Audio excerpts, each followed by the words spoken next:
السلام علیکم، آپ دیکھ رہے ہیں ناؤ، میں ہوں علی سرور۔ سب سے پہلے لاکھوں کروڑوں اور درود و سلام حضور اکرم صلی اللہ علیہ وآلہ وسلم کی ذات اقدس پر۔ آج ہڑتال اور اس کی بہت سارے تاجر رہنماؤں نے حمایت کی ہے، اور آج ہی بہت ساری سیاسی جماعتوں نے بھی اس کی حمایت کی ہے، اور کراچی میں کاروبار جو ہے جزوی طور پر بڑا متاثر ہوا ہے۔ اچھا، اسٹاک ایکسچینج کا ایک الگ کہانی ہے کہ آج کیوں کام بند کر دیا گیا، روک دیا گیا، اور وہ ظاہر ہے انٹرنیشنلی حوالے سے خبر جو ہے ڈونلڈ ٹرمپ کی، ان کا جو فیصلہ ہے اس کے بعد جو ہے دنیا بھر میں بہت زیادہ کرائسس کا سامنا کرنا پڑ رہا ہے، خاص طور پر معیشت کے حوالے سے، اور پاکستان میں بھی اس کا اثر ہوا ہے، اس پر بھی ہم آئیں گے۔ لیکن اچھا، ایک اور بات، 6 اپریل اہم بہت زیادہ تھا کہ سینٹرل میں انٹری ہوگی، اور مہاجر قومی موومنٹ کے یعنی آفاق احمد صاحب کا دفتر بن جائے گا، اور وہاں بیٹھنا شروع کر دیں گے۔ پھر وہ خبر آئی جو میں نے بھی آپ کو دی کہ جناب اب افتتاح نہیں ہو رہا، مؤخر کر دیا گیا ہے۔ اب وجوہات کیا ہیں، یہ بڑی اہم چیز ہے۔ اچھا، وجوہات میں 6 اپریل کا جو آفس کا افتتاح تھا وہ نہیں ہوا۔ کیا صرف یہی وجہ ہے کہ جی وہاں تعمیراتی کام، جس کی ویڈیو بھی بنا کر جاری کی مہاجر قومی موومنٹ نے، حالانکہ ضرورت نہیں تھی، مزید مشکوک کر دیا ویڈیو بنا بنا کے دکھانے میں لوگوں کے، دیکھیں جی چھت ڈل رہی ہے، پلر کھڑے ہو گئے فلاں۔ دیکھیے، اگر چھت ڈل رہی تھی، تعمیراتی کام تھا، تو 6 تاریخ نہیں دینی چاہیے تھی آپ کو۔ لیکن اصل وجہ کیا یہی ہے؟ نہیں، کشیدگی کا خطرہ تھا، اور تدبر کا مظاہرہ کیا گیا کہ دو جماعتوں میں کشیدگی نہ ہو جائے، کیونکہ اس سے پہلے گورنر صاحب کی پریس کانفرنس، آفاق احمد صاحب کے بیانات، اور پھر وہاں دفتر کا افتتاح، تو لگتا یہ تھا کشیدگی ہوگی، اور تدبر کا مظاہرہ کیا گیا ہے کہ اس بات کو ٹال دیا گیا اور آگے بڑھا دیا گیا۔ یہی بات سچ ہے۔ ایک اور پوائنٹ آف ویو بھی ہے، ایک اور بھی ہے، جی ہاں، کیونکہ کشیدگی کا خطرہ تو تھا، دونوں جانب سے پرچم اور تارے چیزیں، وال چاکنگ عروج پر، خاص طور پر سینٹرل میں۔ اور سینٹرل چونکہ ظاہر اردو بولنے والے کہہ لیجیے یا ایم کا گڑھ کہہ لیجیے، تو وہاں کسی کی بھی انٹری جو ہے، خاص طور پہ آفاق احمد صاحب جو 1992 کے بعد سے وہاں باقاعدہ دفتر نہیں بنا سکے، انٹری نہیں کرنے دی گئی، تو جس کے بعد اب یہ بڑا اہم تھا۔ اور یہ ایک وہ کہتے ہیں نا تمثیلی انداز سے سوچ لیجئے کہ اگر انٹری ہو جاتی ہے تو پھر وہ جو کراچی پہ ایک ہے کہ ایم کا کہ روب دبدبہ کہہ لیجئے، یا وہ کہہ لیجئے کہ جی گڑھ میں کسی اور کو انٹری کیسے ہو سکتی ہے، تو وہ کہانی تھی۔ اب ایم چونکہ متحدہ قومی موومنٹ بن چکی، اور متحدہ قومی موومنٹ میں تمام ظاہر زبان بولنے والے لوگ موجود ہیں، اس میں سندھی بھی ہیں، اس میں پنجابی بھی ہیں، اس میں پٹھان بھی ہیں، اس میں بلوچی بولنے والے بھی ہیں، سرائکی ہزارے وال بھی ہیں۔ لیکن یہ بڑی اہم چیز ہے کہ 97 میں متحدہ بنی، اس سے پہلے مہاجر قومی موومنٹ تھی۔ لیکن آج بھی بہت سارے لوگ تو چلے نہیں کہتے ہیں مہاجرین، لیکن بہت میں حیران ہوتا ہوں، ابھی گورنر صاحب کی اسپیچ جو تھی، جو یوسف گوڈ گئے اور وہاں جا کر بات کر رہے تھے، تو وہاں نعرے لگ رہے تھے چاہیے مہاجر کے۔ اچھا، اگر آپ کی پارٹی میں تمام قومیتیں ہیں تو باقی قومیتوں کے نعرے کیوں نہیں لگتے؟ یہ مجھ سے سوال پوچھا ایک شخص نے، اس نے کہا یار ہم جو ہے وہ ہماری زبان یہ نہیں ہے، لیکن اس کے باوجود بھی ہم دیکھتے ہیں کہ ہمیں کہتے ضرور ہیں، اون ضرور کرتے ہیں، یا تو پھر جس طرح مہاجر قومی موومنٹ آفاق احمد صاحب کی ہے، وہ مہاجر کے نعرے لگاتے رہیں، مہاجروں کی بات کریں گے تو سمجھ میں آتا ہے کہ انہوں نے نام ہی یہ رکھا ہوا اپنی پارٹی کا، اور منشور میں شامل ہے ان کا کہ سب سے پہلے جو ہے وہ مہاجروں کے لیڈر ہیں، اس کے بعد پھر باقی لوگوں کی دیکھتے ہیں۔ تو آپ تو متحدہ بنا چکے، خیر یہ ایک الگ بحث ہے۔ اچھا، بات ہو رہی تھی جی کیا کشیدگی کا خطرہ تھا، تدبر کا مظاہرہ کیا گیا، 6 اپریل کو آفس کا افتتاح اس لیے نہیں ہوا۔ بہت ساری چیزیں، بہت سارے چینلز پر اس حوالے سے بات بھی ہوئی ہے، اور اصل مسئلہ یہ تھا کہ کشیدگی کا خطرہ تھا، اور جو لوگ کہتے ہیں کہ جی بڑی مشکل سے ہم نے قائم کیا کراچی میں، انہوں نے ظاہر ہے پھر یقینی طور پہ ہمیں لگتا ہے کہ سمجھایا ہوگا دونوں کو، اور کہا ہوگا کہ جناب آپ کی سیاست نہیں ہمیں چاہیے، ہمیں کراچی کا امن چاہیے، آپ کی سیاست سے زیادہ ہمیں کراچی کا امن عزیز ہے، لہٰذا مؤخر کریں اس کو۔ یہ جو کشیدگی دونوں طرف سے کھڑے ہو گئے ہیں آپ، وہ کہہ رہے ہیں ہم اصلاح کریں گے، ایک دوسری جانب سے ظاہر جو کچھ کہا گیا کہ ہم کراچی ایسے لوگوں کے ہاتھوں میں نہیں دے سکتے، وہ ساری باتیں، تو لہٰذا پھر معاملہ مؤخر کر دیا گیا۔ جی ہاں، یہ ہوئی ہے اصل اسٹوری۔ اپنی جگہ خاموش، اچھا اب ہوگا کیا کہ آپ اپنی جگہ یہ دونوں خاموش ہو کے بیٹھ جائیں گے؟ نہیں ہوگا ایسا، معاملہ آگے جائے گا۔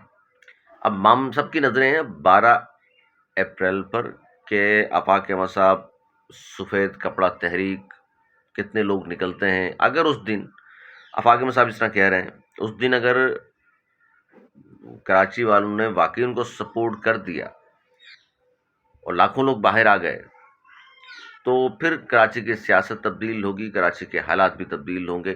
یہ عمومی تاثر ہے لوگوں کا کہ آفاق احمد کے ساتھ جس طرح تاجر برادری روزانہ ان کو دعوت نامے آ رہے ہیں، روزانہ وہ مختلف تاجر برادری کے کہنے پر جاتے بھی ہیں، شریک بھی ہوتے ہیں، ان سے ملتے بھی ہیں، جس طرح ان کے گھر پر لوگ آ رہے ہیں، جس طرح ان کے مرکز پہ لوگ آتے ہیں، تو لگتا یہ ہے کہ ان کی پاپولیرٹی مسلسل بڑھتی چلی جا رہی. پھر انہوں نے اعلان کیا کہ جی حمایت لندن والے صاحب جو ہیں وہ ان کی حمایت کر دیں، اگر وہ ان کے موقف کی حمایت کر دیں، یعنی کہ جو کچھ وہ کہہ رہے ہیں کراچی والوں کے لیے. اب مسئلہ یہ ہے کہ لندن والے اگر موقف کی حمایت ان کی کر دیں تو مسئلہ ایک بڑی اہم چیز ہے کہ ان کی حمایت اس وقت کوئی افورڈ کر سکتا ہے. وہاں سے حمایت ہوئی تو یہاں کی حمایت ختم ہو جائے گی، ایسا ہے یا نہیں ہے؟ تو آج تو یہ باتیں تو ہیں، تو کون چاہے گا؟ لیکن بہرحال یہ ایک الگ کہانی ہے، وہ حمایت کرتے نہیں کرتے، اور کسی کو افورڈ کر سکتا ہے، کوئی نہیں کر سکتا، اور وہ پھر الگ کہانی، ان کی پابندی اور کیا ہوگا ان کی پابندی پہ. اب عید کے بعد سنوائی ہوگی لاہور ہائی کورٹ میں، تو وہاں کیا ہوگا. آج ہڑتال ہے جی کراچی میں، بڑے عرصے کے بعد آپ نے سنا کہ ہڑتال، اور آج جو ہے وہ ٹی ایل پی غازہ کے حوالے سے، مسلمانوں سے اظہار یکجہتی کے حوالے سے ہڑتال، جس پر کچھ سیاسی جماعتوں نے حمایت کا اعلان کیا ہے، تاجر برادری نے حمایت کا اعلان کیا، بہت سارے کاروبار آج بند پڑے ہیں، اور بڑے عرصے بعد یہ ہڑتال ہو رہی ہے، خاص طور پر کراچی میں. اس حوالے سے رات گئے جو ہے وہ ساری چیزیں باہر آ گئی تھیں، یعنی ویڈیوز آ گئی تھیں تاجر برادری کی کہ ہم شریک ہیں، ہم مانتے ہیں ان تمام چیزوں کو. اچھا، اب یہ جو میں نے بات کی آپ سے 12 اپریل کو عروج زوال کی کہانی ہے، سیاست تبدیلی کی کہانی ہے. اور آفاق احمد صاحب کی ایک ویڈیو جس پہ میں نے پوچھا کسی سے، انہوں نے کہا کہ شاید فیک ہے. اس میں انہوں نے کہا کہ کراچی اپنی بھرپور قوت کا مظاہرہ 12 اپریل کو کرے گا، اس کے بعد ہم ڈنڈے کے بل پر تمام لوگوں کو صحیح کرنے کی کوشش، اگر صحیح نہیں ہوا تو ڈنڈے کے بل پر صحیح کریں گے. یہ ایک فیک ویڈیو آفاق احمد صاحب کی مجھے کہا گیا کہ جی گھوم رہی ہے سوشل میڈیا پر، جس میں وہ کہہ رہے ڈنڈے کے 12 اپریل کو لوگ نکل آئے اور پھر بھی یہ کام ہوتا رہا جو ہو رہا ہے کراچی میں، لوگ مرتے رہے، مظالم بند نہ ہوئے، ڈمپر طرح کچلے گئے. پھر وہ ویڈیو اس طرح کی بات. اچھا، ایک اور بڑی اہم چیز مصطفیٰ کمال صاحب نے کہا ہے جی پورے پاکستان کو ایک مریض ایک آئی ڈی ہم دینے جا رہے ہیں، آئی ڈی کارڈ ہی ایم آر نمبر سمجھا جائے گا، اس بارے میں جلد جی نادرہ سے وہ ملاقات کریں. یہ کام ہو جاتا ہے تو بڑا زبردست ہوگا. ساتھ ہی انہوں نے کہا جی اختلافات سے متعلق جب ان سے سوال پوچھا گیا تو انہوں نے کہا وقت کے ساتھ اختلافات کم ہو رہے ہیں. یعنی کم ہونے کا مطلب کیا ہوتا ہے کہ ہیں لیکن اب کم ہو رہے ہیں، اختلافات تو ہیں، یعنی تصدیق ہو رہی ہے اس بات کی. گورنر صاحب اور پیپلز پارٹی کا میئر جالے مرتبہ، عجیب کہانیاں. گورنر صاحب پر وار جو ہوا ہے وہ یہ ہوا کہ جی مصطفیٰ صاحب فرما رہے ہیں وہ خبروں میں آنے کے لیے بیانات دیتے رہتے ہیں، کیا انسانی جان کی قیمت ایک پلاٹ یا ایک پریس کانفرنس ہے؟ نیکی کا مقصد دنیا کو دکھانا نہیں ہونا چاہیے. آگے چل کے مصطفیٰ صاحب کہتے ہیں گورنر صاحب کا مقصد ہے کیا؟ صرف شہرت حاصل کرنے کے لیے، ہیڈ لائنز بنانے کے لیے بیانات دیتے ہیں.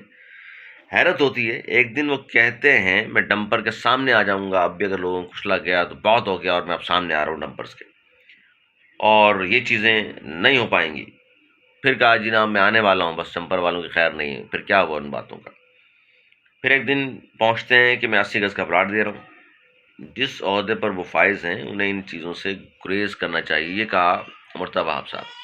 کیونکہ اس سے پہلے تنقید کی تھی گورنر صاحب نے، لیکن مرتضیٰ وہاب صاحب نے یہ کہا تو اس کا جواب گورنر صاحب نے نہیں دیا، بلکہ اس کا جواب دیا ہے ان کے ترجمان نہیں بلکہ ان کے دوست ڈاکٹر فاروق ستار صاحب. فاروق ستار صاحب فرما رہے ہیں گزشتہ 2 سال سے میئر کراچی کی نشست پر قبضہ ہے، پیپلز پارٹی کا بیان بازی سے مجھے یا گورنر کو مت الجھائیں. لوگ گورنر کو امید کی واحد کرن سمجھ رہے ہیں، گورنر نے متاثرین کے زخموں پر مرہم رکھا ہے. سر گورنر کو امید کی واحد کرن سمجھ رہے ہیں؟ آپ تو ایم کیو ایم کے ہیں تو آپ کو تو کہنا چاہیے ایم کیو ایم کو واحد کرن سمجھ رہے ہیں لوگ. اب آپ مطلب یہ شخصیت والی بات آ گئی، تو یعنی کہ ایم کیو ایم سے زیادہ جو اہم ہے وہ کامران ٹسور صاحب ہیں، اس لیے کہ وہ تمام کام کر بھی رہے ہیں، آپ کی پارٹی کام نہیں کر رہی، اس کا مطلب ہے یہ جو عام تاثر بھی ہے، اور اس کا آپ نے آج تصدیق بھی کر دی.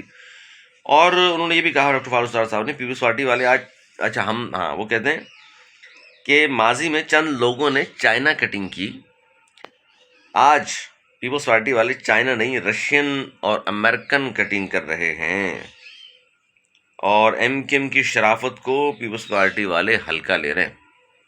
ایم کیو ایم تو بیٹھی ہے، پیپلز پارٹی والے تو لیٹے ہوئے ہیں۔ یہ ڈاکٹر فاروق ستار صاحب نے پریس کانفرنس کی ہے اور اس طرح کی گفتگو ہو رہی ہے جناب۔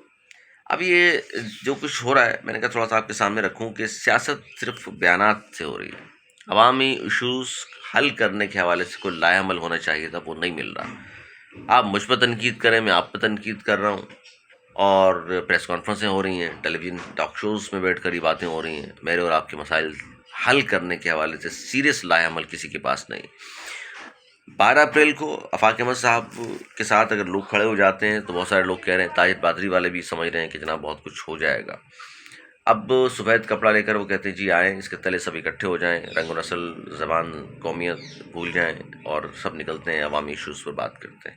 ان کی 12 اپریل سے پہلے حمایت ہوتی ہے، لندن سے نہیں ہوتی، یہ الگ اسٹوری ہوگی، لیکن M Q M, Peoples Party اور یہ ساری باتیں جو ہو رہی ہیں، آج فاروق ستار صاحب نے کینالز کے حوالے سے بھی پاکستان پیپلز پارٹی پہ تنقید کی ہے، وہ ایک الگ مسئلہ چلا آ رہا ہے۔ دوسری طرف ہم یہ دیکھ رہے ہیں کہ کراچی کا امن و امان کے حوالے سے جو اقدامات کیے گئے، خدا نخواستہ کسی نظر نہ لگ جائے، دہشت گردی کوئی بار بار خبریں اس طرح کی آ رہی ہوتی ہیں، خیر، لیکن اصل جو مسئلہ ہے، اب گرمی شروع ہوئی ہیں تو پھر لوڈ شیڈنگ، اور پھر وہ گیس کی لوڈ شیڈنگ، بجلی کی لوڈ شیڈنگ، بھاری بھرکم بل، بجلی کی قیمتیں کم کی ہیں تو کتنا اس سے اثر پڑے گا۔ لیکن بہرحال ہمارا جو مسئلہ ہے وہ پورے پاکستان، ہمارا ملک ہے وہ تو ہے ہی، لیکن ہم سب سے زیادہ بات کرتے ہیں ہم اپنے شہر کراچی کی، اس کے مسائل کے حوالے سے اور اس کا انفراسٹرکچر۔ چلے اس پہ میں آگے چل کے انشاءاللہ ویڈیو بناؤں گا اور بتاؤں گا آپ کو کہ کیا کچھ ہونے جا رہا ہے اس شہر میں، کیا کچھ ہو چکا ہے جس کی ہمیں خبر تک نہ ہوئی۔ آپ نے بہت خیال رکھیے گا، ہمیں دی اجازت۔